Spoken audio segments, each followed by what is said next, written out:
Food connects everything is one of Bob's favorite comments. Bob's from New York City.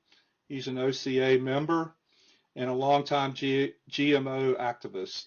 He has a website, schoolfood.info. Suze will put that up for us. It has a lot of information on GMOs. Bob's interest is in school foods because children are more sensitive to toxic effects of GMOs and pesticides, and because the food programs are federally connected, the pipeline of all that food product is coming out of, corporate food systems. The goal of his site is to educate and begin organizing NYC parents and students to advocate against GMOs in the school food system. So, man, so Rev has a black screen. Is somebody give me some feedback here? You got good sound and good video? Yes? So the topics we're going to talk about tonight are some GMO, of course, a little bit about the OCA, and we're going to talk about Monsanto and some of the lawsuits, some GMO labeling, and then Bob's going to have other discussions on topics that are near and dear to him. If we can catch questions on the fly, we like to try to keep them on whatever topic he's speaking about. If you put them in italics, then I'll try to read them off and we'll answer them in the stream. So I'm going to hand it over to Bob. You want to just tell us a little bit about your background there, sir? Sure. I've been involved with activism against GMOs for a number of years. Probably started when my daughter got asthma back in '96, my oldest daughter. And I just started looking into possible causes for that and into environmental toxins. Probably joined OCA about that time. I don't remember, but I think it was around '96. And they just were starting their campaign against GMOs, and I got involved. And a few years ago, I read this book, Seeds of Deception by Jeffrey Smith, and got me going to get organized and get active and start my website. And I recently read Seeds of Destruction, which is an excellent historical overview of American agricultural policy and how it dovetails with foreign policy. But what I found about GMOs is absolutely shocking. The health effects, the lies about the science, the lies about the benefits of GMOs. It's quite astonishing. And the fact that the information is, until now, not been mainstream in the United States also was quite shocking to me. And I started the website, schoolfood.info. It's a great place to learn all about GMOs. And could you define GMOs for everybody, for those who aren't familiar? Well, that's one of the problems we're having in activism is it's a complicated issue, and these acronyms are not well known. So GMO stands for genetically modified organism. The other way GMOs are talked about is GE, or genetically engineered. The other term used for genetically modified organism would be biotech. Biotech would be a larger umbrella, which could include creating medicine using genetic modification. But the main terms that have been settled on are GMOs and GE, or GM even, for genetically modified food. That's one of the, there's no one single term, but GMO seems to be the standard right now. Okay, thank you for that. Could you speak a little bit about how Monsanto has had a negative impact on our global food supply? Well, that's a big issue. Monsanto's been involved with genetic modification of plants since the 70s. Monsanto is actually a chemical company, started around the turn of the last century in St. Louis. They've got into agriculture as a way to sell pesticides, as a way to sell chemicals. In fact, a large part of American agriculture foreign policy has been a way to sell chemicals. There was an abundance of chemicals after World War II, many of which were used as warfare agents. Uh, they found that it would kill pests, kill plants, so they developed ways to use these chemicals that they had discovered in agriculture. And they touted it as a green revolution. This is what they said in the 60s. There was a green revolution, and lots of books are written on the green revolution, how it's going to increase yields, and we're going to feed the world's hungry with a green revolution. Well, it was actually a chemical revolution. And agriculture changed radically around that time at the end of World War II, a large degree because of Monsanto. Monsanto's created many of the most toxic chemicals known to man, one of which is dioxin, one of which is Agent Orange, and one of which are PCBs. Their new pesticide since the 80s, what it is called glyphosate. And the trade name is Roundup Ready. And most of their genetically modified plants, or GMOs, are genetically engineered to withstand heavy applications of glyphosate. What happens is they can spray an entire field with glyphosate and everything will die except for the canola or the corn. All the plants will die except for their genetically engineered plants that are engineered to withstand this herbicide called glyphosate. What this has done is created an overdependence on one type of crop, and farmers will just plant the same type of crop, in this case soybean, Roundup Ready soy it's called, over and over again, instead of traditional practices of crop rotation and other pest management strategies and weed management strategies. So they've started what's called a monoculture, single crops, which is not how nature works. They're going against the natural laws of plants and the ecosystem. It did create profits for farmers because they saved a lot of money on weeding. That's the main advantage to GMOs. That's the single most important advantage to GMOs.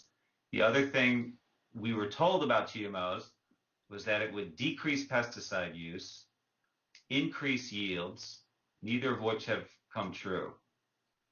Yields are not increased with GMOs, and pesticide use has gone up because the plants that are killed by glyphosate have been developing resistance. So more and more glyphosate has had to been sprayed on these plants. So everything we were told was not true, and things have gotten much worse. The profits were so great, though, because of the reduced labor costs, that now 90% of the soy in the United States is GMO. 90% of the corn is GMO. Much of the sugar beets are GMO. And up in Canada, most of the canola is GMO, as is much of the cotton in America. Those are the main crops that have been commercialized and made profitable by genetic engineering. What kind of items would you find, like in, say, the local produce section in an average grocery chain, that were GMO originated? Because one of the questions we have are, how as a consumer, you go in and there's no GMO labeling, so, you see potatoes from Idaho, how do you begin to choose through that kind of thing?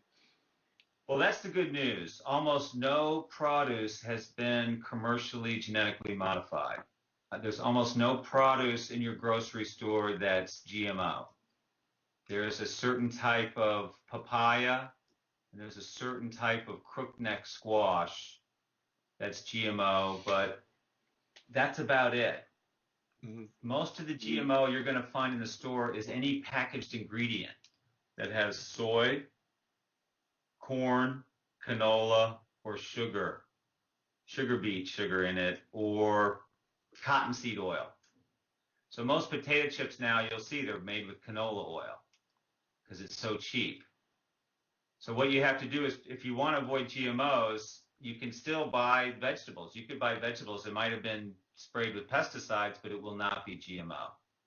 You don't have to worry about vegetables. Right.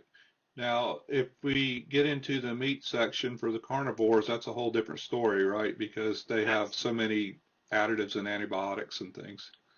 Well, that's where most GMOs go, is to feed livestock. Livestock today are fed soy and corn. They're both GMO. Roundup Ready soy and BT corn are fed to livestock. That's where most of it goes. So any meat that you see in the supermarket that's not labeled organic or free range or grass fed is going to be meat that was fed GMOs.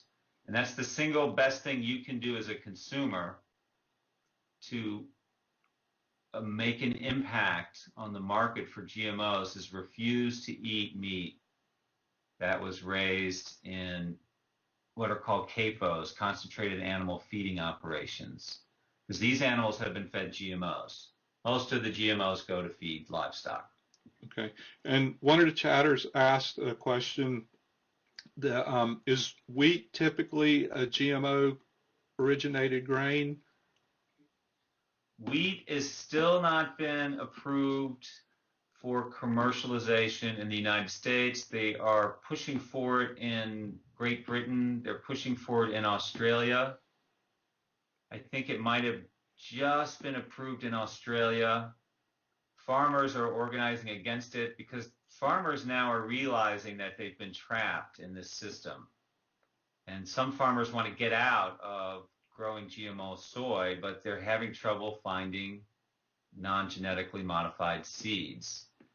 And they're stuck buying Monsanto's products. They have to buy the seeds every year. They can't save their own seeds. That's illegal. And they have to continue to buy these pesticides. Pesticides that were touted as biodegradable. It's been proven that it's not biodegradable, and lots of strange diseases are coming up because of glyphosate, not to mention the impact on human health.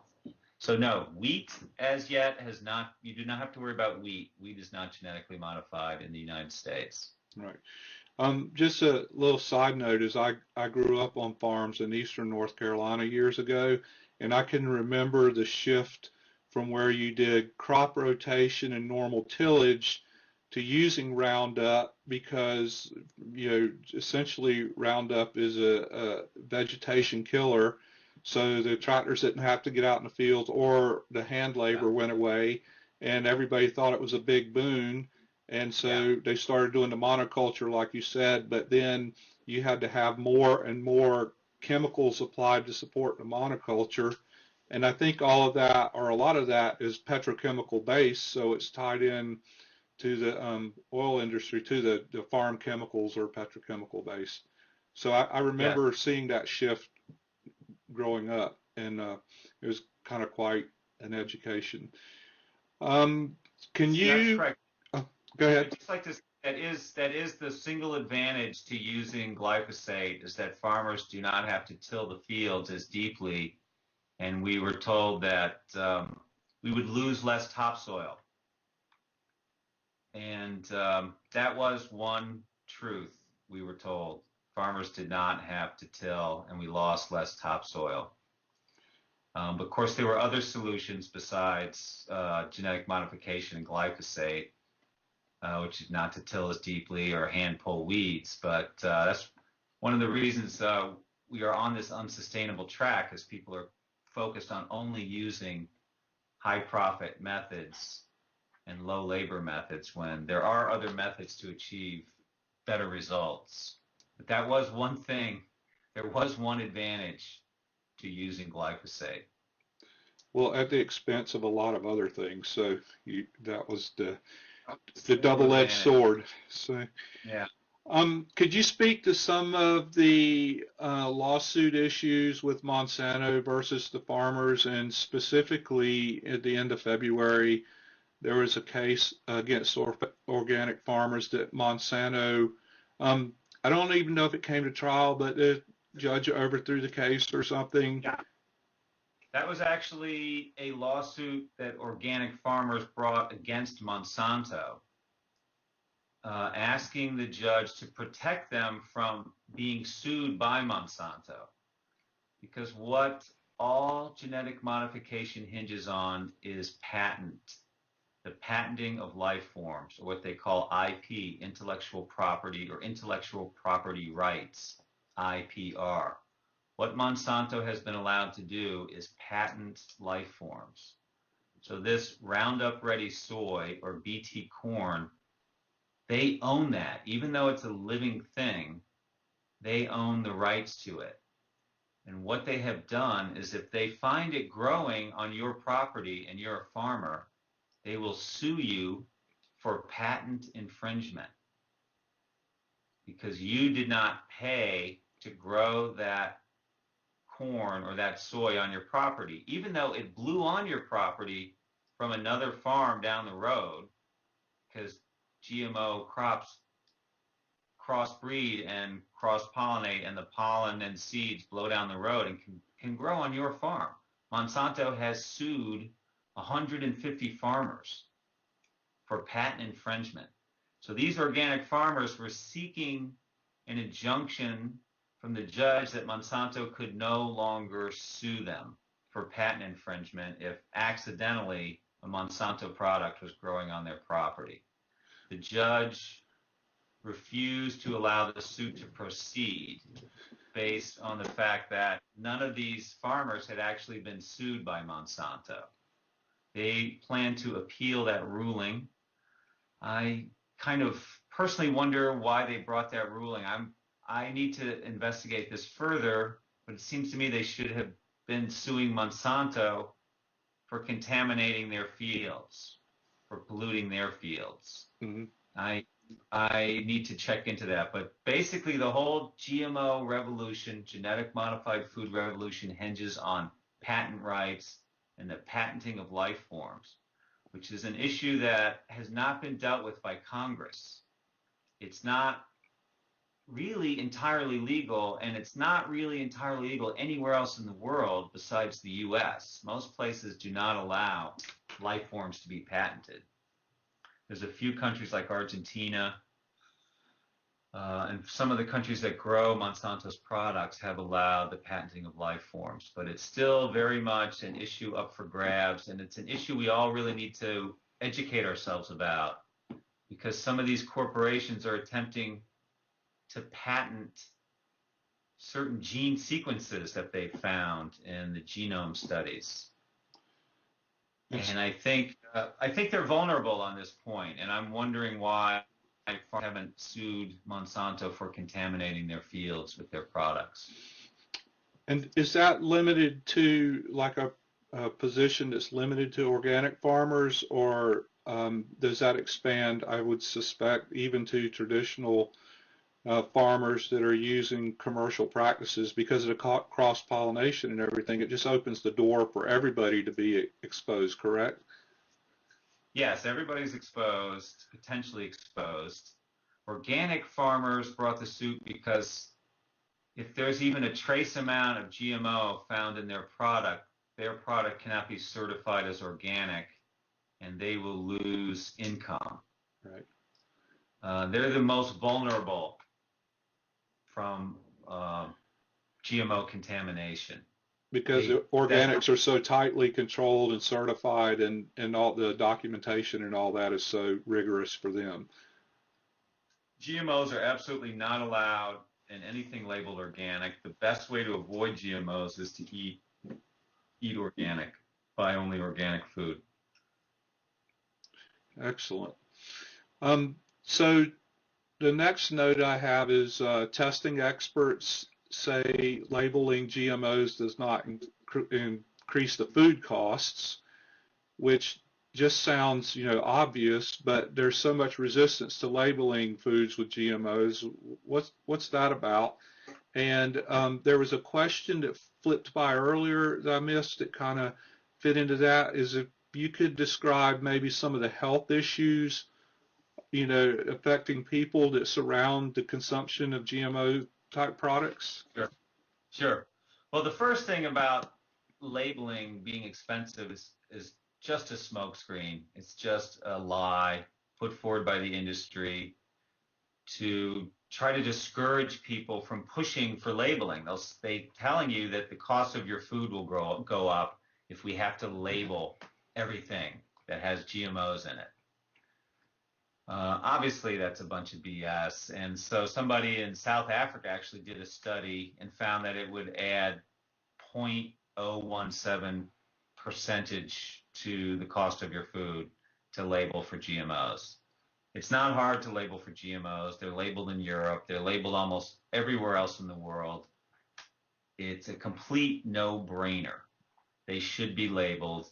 And our best chance to slowing the growth of GMOs is getting them labeled, because most people do not want to eat them because the health effects are documented and very real, the negative health effects. They're quite shocking and frightening. This is another area where GMOs get complicated and difficult to understand, because there should be by now very clear testing, very clear answers about what are the health effects of GMOs. But because Monsanto owns a patent on their products, they have to allow you to run tests on them. You can't just go buy a bunch of GMO corn and run a test and feed rats or mice or yourself GMO corn. They have to allow you to do that because it's their property, and they are not allowing scientists to study the issue. The Food and Drug Administration takes Monsanto's own studies as the gospel truth. Monsanto says they're safe. We say they're safe. That's okay. That's good enough for us. Good enough for the animals. And many of Monsanto's studies have been investigated and found to be extremely shoddy, extremely bad science, really not deserving of the name science at all. And there's a lot of information that you can find on that. I could look up a few studies for you right now, but there's lots of anecdotal evidence, and I can send Mark some links later where breeding pigs, for instance, that were fed corn that was genetically modified could not give birth. And they found this in a whole area in Iowa where all these farmers who had totally different operations, the one thing that was the same between all these operations is that they were feeding their pigs a type of corn that was genetically modified. And all the pigs were giving stillbirth or pseudo pregnancies, or just placentas, just bags of water were coming out. And it became very clear that the issue there was the genetically modified feed. So farmers that are breeding animals and breeding pigs and breeding calves will not feed their animals genetically modified food because it makes the animals sick. The meat that you eat in the supermarket is typically slaughtered within about 12 months to 18 months. Typical steer only lives about 18 months before it's slaughtered. So health effects aren't really shown in that time. Mm-hmm.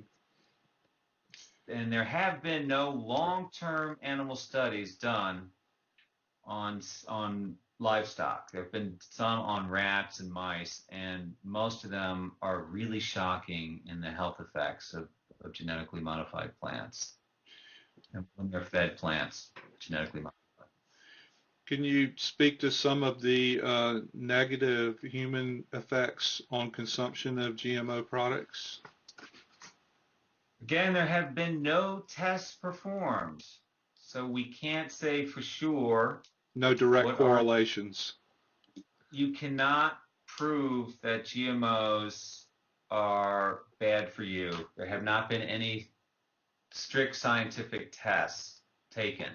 However, due to the animal studies, many doctors and the American Academy of Environmental Medicine, which is composed completely of physicians, recommends that you avoid GMOs completely. Since GMOs have been introduced in 1996, food allergies have skyrocketed. And that was one of the primary criticisms of GMOs back then, was that these things are going to cause allergic reactions. They're going to create new proteins that are unfamiliar to the human system, and people are going to be allergic to them. And it can also mean not that you're allergic to the soy, but your body will have a toxic overload and become sensitive to other substances. Mhm. And I happen to know a number of children. I can't send peanut butter to school now with my son because so many kids have toxic peanut allergy. If they just touch a peanut, they just touch peanut butter. They don't even have to eat it. They could get sick and die. That's how sensitive and allergic kids are now. I don't know if it's the same down in North Carolina, but asthma rates have skyrocketed. That's also an allergic reaction often. Mm-hmm. Lots of health effects, negative health effects have risen since 1996. Gastrointestinal disorders, which is what you might expect to find eating something that isn't natural. Right. You eat a lot of GMO foods, and some people do. They eat, meat 3 times a day. They eat only packaged food. They're essentially consuming GMOs all day, every day. And a large percentage of them are probably feeling negative health effects from them. But it hasn't been proven. There have been no human studies done.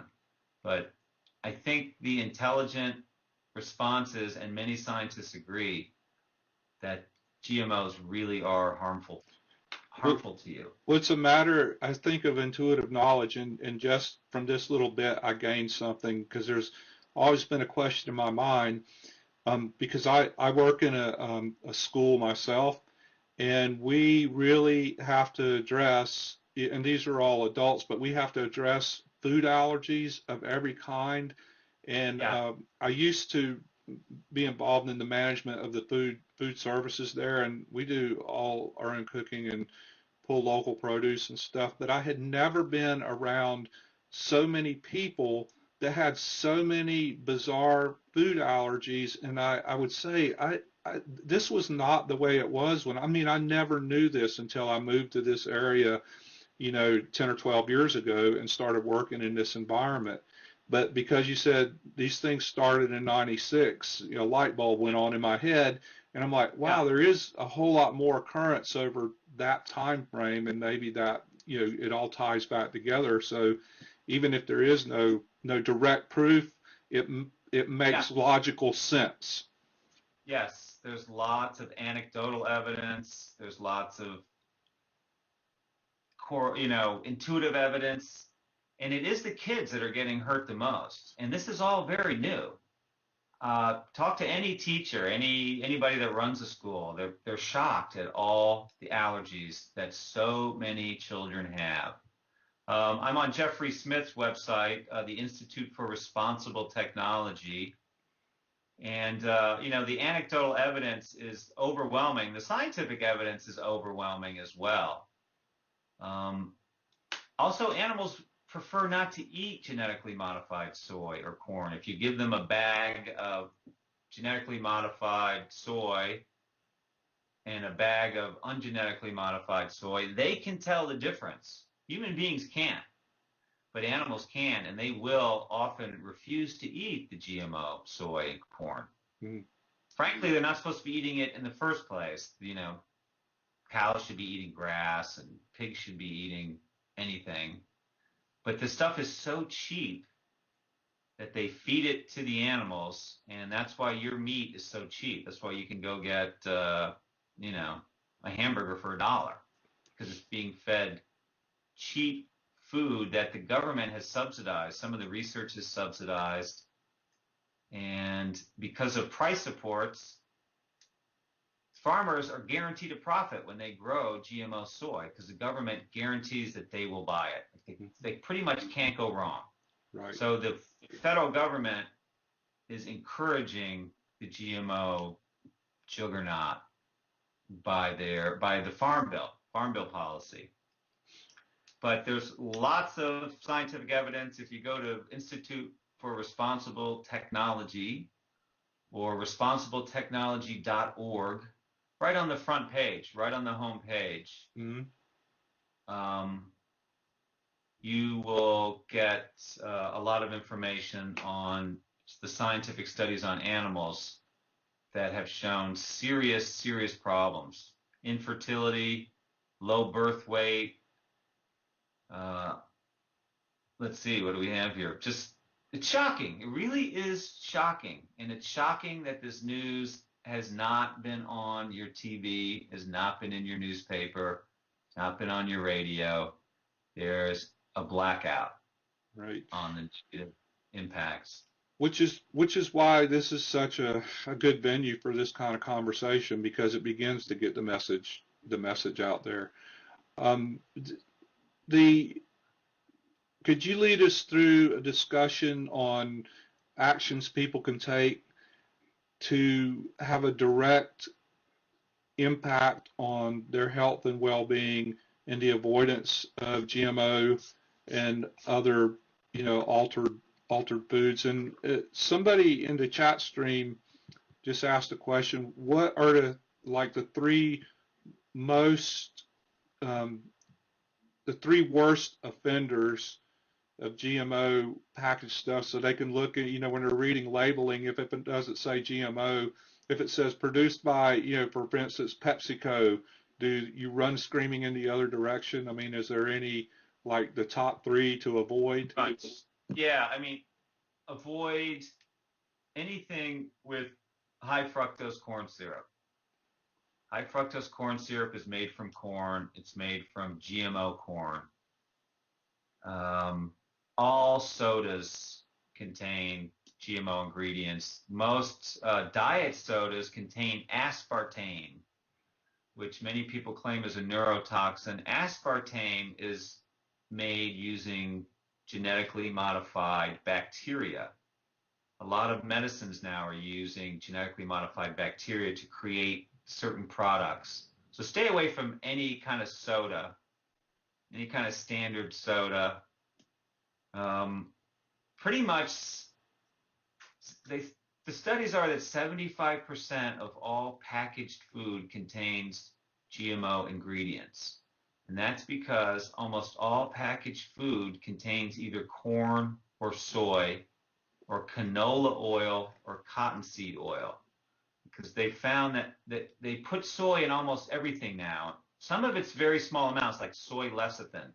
If you look at the ingredients on packaged food, usually there's soy lecithin is an ingredient. Soy lecithin is an emulsifier that helps bind the ingredients together. But you'll find if it's sugar, it's corn syrup. Corn syrup is GMO. If there's any soy product in there that doesn't say organic, that's going to be GMO. If there's canola oil, that's going to be GMO canola oil or cottonseed oil. You'll find most potato chips now are made using cottonseed oil because it's a byproduct of the cotton industry. You take the seeds from the cotton plant, take the cotton, take any seeds that are left, grind them up, make cottonseed oil out of it. That's GMO. So the best way to avoid GMOs is to cook your own food. To start with ingredients. Don't open a package. If you do, keep away from corn and soy ingredients. Wheat is still not genetically modified. So avoid the corn and soy. One of the questions that's flying up here repeatedly is, can you recommend any non-GMO food that is affordable to many of us at this time. And it sounds like you're saying start from scratch mainly, Yeah. base things unpackaged. Yeah. Cook your food, pack a lunch, eat less meat, eat more beans, basically. They're delicious. They're cheap. Cut back to meat 2 or 3 times a week. Buy organic meat. So you buy better meat. It's more expensive, but you'll be better off. It tastes better. It looks better. You'll be healthier. Spend less on meat. That's the best advice I can give you. And try to cook your own food and try to pack a lunch, because if you're traveling down the highway in America and you pull over to grab something to eat, it's pretty hard to find something that doesn't have GMOs in the convenience shops. There are a few products, peanuts with peanut oil. There you go. You can eat peanuts, almonds, but a lot of this stuff will have canola oil, cooked in canola oil. Right. Can't eat that. It's not easy. Got to pack a lunch, cook your own food. It's the best way. Somebody threw something up there that made me think to ask this question. What about farmed fish? Oh boy. Because I Well, hear that's pretty gnarly. yeah, farm fish are pretty ugly. I'm not an expert on that issue. What I do know is they're trying to get permission to sell genetically modified salmon that grows twice as fast as regular salmon. That rumor has it that it will be approved very shortly, and they're going to approve it without mandating that it be labeled. So pretty soon, if you go buy salmon, you might be buying genetically modified salmon. With the farmed fish, those farmed fish are probably eating genetically modified corn and soy, would be my guess. Yeah. So it's best to stay away from farmed fish. Catch your own. Maybe you can do that in North Carolina. It's kind of tough up here. Try to eat only wild fish. Some farm fish. You'll have to look into that yourself. I really don't know a lot about farm fish, but it's a kind of an ugly scene, the little bit that I do know about it. Yeah, that's why I asked, because I've seen some of those facilities and they feed them with grain pellets, and I'm just working backwards thinking, okay, the grain pellets are probably coming out of the soy into corn products, so there's the connection. And yeah.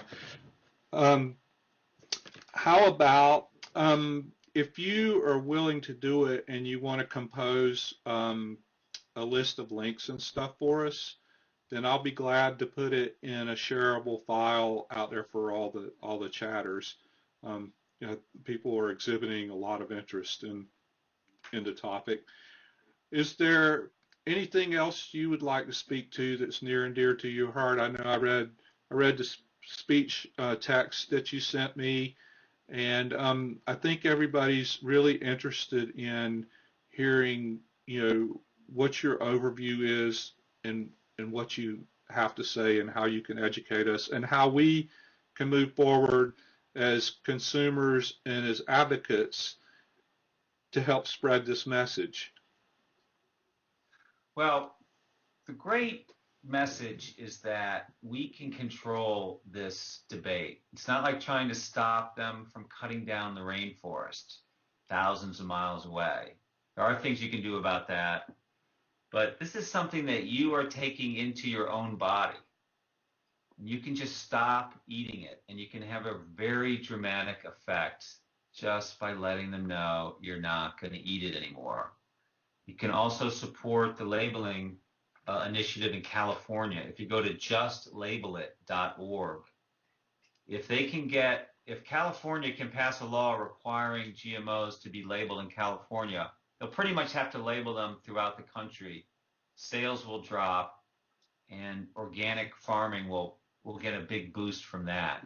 But we can control this debate if we just refuse to eat what they're giving us to eat and eat something else. It takes a little bit more work. It's impossible to be perfect. You're going to forget. You're going to pop into a convenience store and grab something to eat and later realize, oh, that's GMO, or you're going to go out to eat with your family to your favorite restaurant and realizing that this is all bad meat fed GMOs. You can't worry about that, but you can let people know that you're opposed to the way animals are raised in this country. Essentially, they're tortured their entire lives, kept in cages, kept on concrete floors, fed GMOs, pumped full of antibiotics. It's unethical and it's inhumane, and it's hidden away from most of us.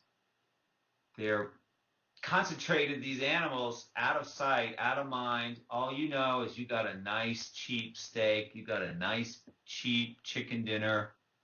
That's all, most people care about. But when you look behind the curtain, you'll find out that these animals were tortured their entire lives. And most of the GMOs are going to feed these animals. And we have to stop eating this meat. And the more people that refuse to eat it, you'll start to see a restaurant come up in your neighborhood that serves only free-range meat.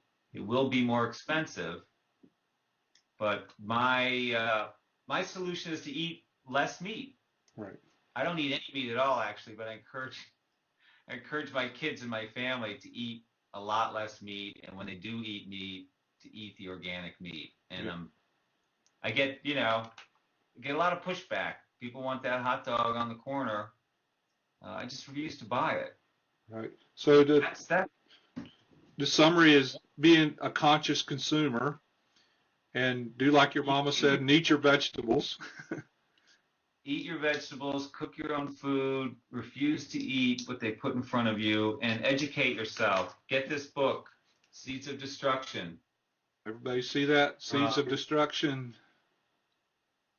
Incredible book, incredible history, the entire history of genetic modification, the history of America's foreign policy as it relates to agriculture, and the history of intellectual property as it applies to life forms, which is really not good. It's not what we want, and we need to push back against people being able to patent life forms. That's really the heart of this debate about GMOs, that they have been allowed to patent living things and to own the whole idea of a living thing, not just to own an animal, but to own any animal that has a trait that they were able to genetically engineer to alter the DNA.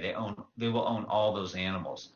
And the other thing I wanted to say is that right now there's only a few commercial genetically modified crops in America, but there are dozens more crowding the door. They want to genetically modify trees. They want to genetically modify pigs, chickens, wheat. They just got approval for genetically modified alfalfa. There is no need for any of these things. They are poisonous, they are toxic, they are unnatural, they are unnecessary. There is no benefits to them besides that they can be patented and they can be profitable for very few, for the very, very few. They are lying to us. Bill Gates is on a campaign around the world. Bill Gates is trying to push GMOs into Africa, saying that we need them. We do not need them. There has not been one positive trait from GMO plants. We were told they would be higher yields, less pesticides, and more nutritious. In each case, that is not true. GMOs need more pesticides. GMOs are less nutritious. GMOs do not create as high yields as organic farming. Another lie out there is that we can't feed the world with organic farming. Organic farming, it doesn't create as much food. That's another lie. Organic farming actually creates more food than conventional agriculture. It's more expensive because it needs more labor. But that might be a good thing too. We could use the jobs. Exactly. There's a lot of people out of. We need to encourage organic farming. A lot of people want to get into organic farming. A lot of kids, it's a boom with kids now. Kids are coming out of college and going into farming. It's unheard of. Look it up. It's very exciting. Up in Massachusetts and upstate New York, there's lots and lots of kids. They don't want to go work in an office. There's a lot of lousy jobs out there. They'd rather be puttering around on their farm, making less money, but growing good food. And we need to change the farm bill. Every 5 years, the U.S. rewrites the farm bill. Tons of subsidies for GMOs, tons of price supports for corn and soy. What's a big farmer got to lose? I'll plant the GMO soy. I'm guaranteed a profit. We need to have money to help young farmers develop organic farms. We need to get that organic food to market. In the summer, organic food is actually very cheap. And it is better for you. It does have a higher mineral content. It is much better for the soil. It is better for the animals.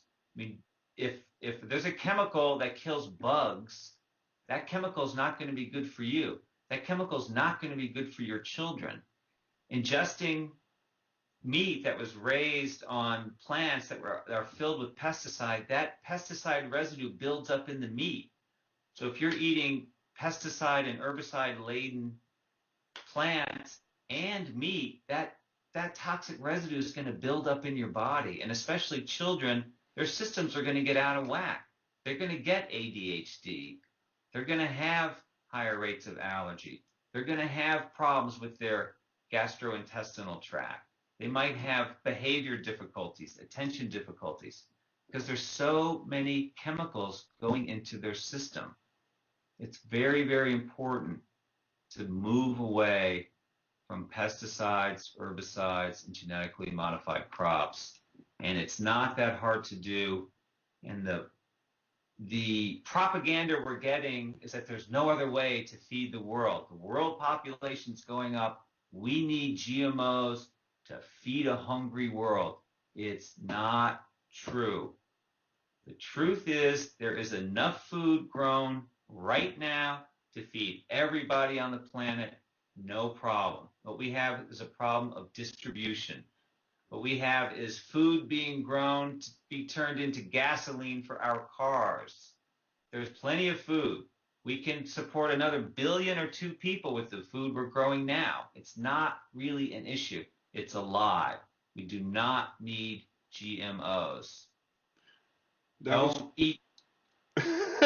Good for you. And actually, I have some friends from Imagine Render that, we spoke about on the phone, and one of their favorite things that they say is, we don't have a food supply problem, we have a food distribution problem. And it was wonderful to hear it from another source, right? Because we all know these things, and it's connecting the dots that are important. It's so true. And you won't hear it on NPR. I'm sure you get NPR down there, and everybody's so friendly and so smart, and you just feel like, well, if it's out there, they sure would tell me about it. But they're not going to tell you about it because the corporations are all interlinked, and even National Public Radio has corporate sponsors. And you really can't criticize a major corporation anymore in America, not for long and not for very hard. And to really criticize Monsanto, you would risk probably losing your job if you came up with a really hard-hitting story on all the issues surrounding GMOs and all the negative issues and all the lies that are being told about it. You would get some dirty looks from the higher-ups. And the information is not out there. It's beginning to get out there. It's just now in the last year beginning to get out there. Some of the major magazines are carrying articles. And it will continue to grow as you talk to your friends and you talk to your family and you let them know what you've learned about genetic modification and how unnecessary it is and how it's just a grab. It's a patent grab on life forms. They really do want to control all of your food. There's a rush to genetically modify as many plants as they can. They then will own that plant. They will own it, and you will have to pay them, not just to buy it, not just to eat it, but to grow it all the time. You won't be able to save the seeds. You Yep. can't, if you have a genetically modified tomato, they could sue you for saving the seeds and replanting them the next year because they own that seed. It's They just, own that it's property. amazing. The whole thing is just startling, and this is not generally known information. So we're grateful for you to be able to share it and be an advocate in opposition to it.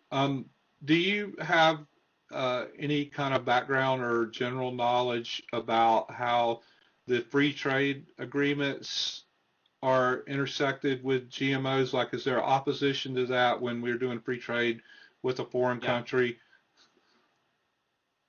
Yeah, what they're trying to use the free trade agreements to keep countries from blocking GMOs. So where France now wants to completely outlaw the growing of GMOs, they're being sued because they're violating free trade agreements. So free trade agreements are absolutely being used to force GMOs down people's throats that don't want them. They're very dangerous, these free trade agreements. They supersede local sovereignty, and they're very new. The World Trade Organization is only 30 years old or something. And a lot of free trade agreements are still getting passed, and a lot of them are to force countries to take GMOs and to force countries to accept intellectual property rights on living things, which is an outrage. So they're trying to take what heretofore has been a natural element and make it proprietary information, much as if it was software or something else. Exactly. Like it's a book they wrote, or a song they wrote, or a movie they made, and you can't have it. This is a seed from a plant. You can't have that seed. They own the whole idea. Some company created a sunflower seed that had a higher amount of oleic oil in it. They patented the whole idea of a sunflower plant with a high oleic oil content. So if you develop your own sunflower plant using non-GMO methods, which are actually better in all respects to developing new plants, you will have to pay them a royalty because you've developed a plant that infringes on their intellectual property rights for high oleic content of safflower of sunflowers. I mean, sorry. It's really gotten out of hand.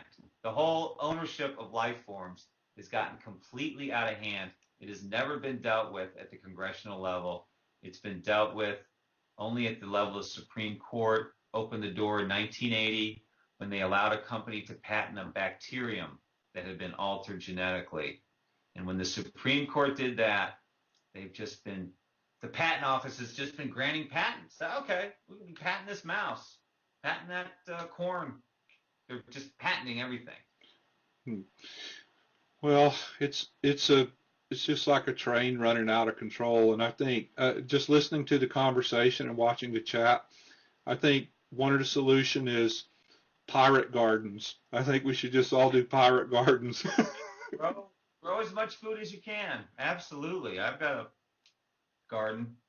Got a garden here. People are starting to garden like crazy. It's really fun. Seed bombs. There you go. That's one of the people See, say seed bombs. Yep, I love that. grow food. It's really fun, really great, really good for you. Yep.